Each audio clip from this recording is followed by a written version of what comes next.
माननीय अध्यक्ष महोदय, मागच्या महाविकास आघाडी सरकारमध्ये जून 2021 मध्ये आमच्या पिंपरी चिंचवड महानगरपालिकेच्या हद्दीत असणारे पिंपरी चिंचवड प्राधिकरण हे पीएमआरडी मध्ये मर्ज केलं।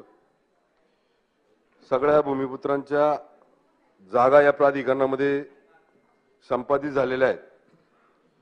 हजारो एकर मोकळ्या जमिनी आणि प्राधिकरणाच्या 500 कोटी रुपयापेक्षा जास्त शिल्लक ही थेटपणे पीएमआरडी मध्ये जमा त्या निमित्ताने झाली।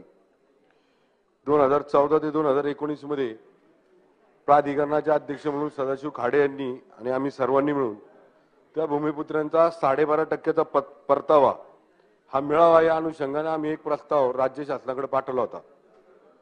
पण मागच्या या प्राधिकरणाच्या विलीनीकरणामुळे तो प्रस्ताव तसाच थांबला आणि महानगरपालिका या महापालिकेकडे काही प्राधिकरणातला डेव्हलप भाग हा सहभागी करण्यात आला, तो प्राधिकरणाकडे महापालिकेकडे देण्यात आला। पण त्याच्याही काही बऱ्याचशा अडचणी अजून निर्माण झालेल्या आहेत। म्हणजे महापालिकेनं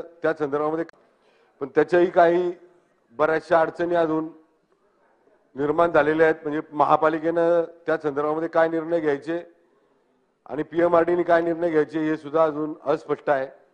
त्याचबरोबर काही जे आमचे शेतकरी ज्यांच्या जागा यामध्ये गेल्या संपादित झाल्या त्यांचे 12.5% परतावे अजून मिळणं बाकी आहे। तर ते अजून अस्पष्ट आहे। तो जो परतावा आहे तो पीएमआरडी देणार का राज्य सरकार देणार, तर त्याचा मोबदला काय देणार आहे ते शेतकऱ्यांना ते कोण देणार हे अजून अस्पष्ट असल्यामुळे या भूमिपुत्रांचा या निर्णया संदर्भामध्ये तीव्र प्रकारचा विरोध आहे।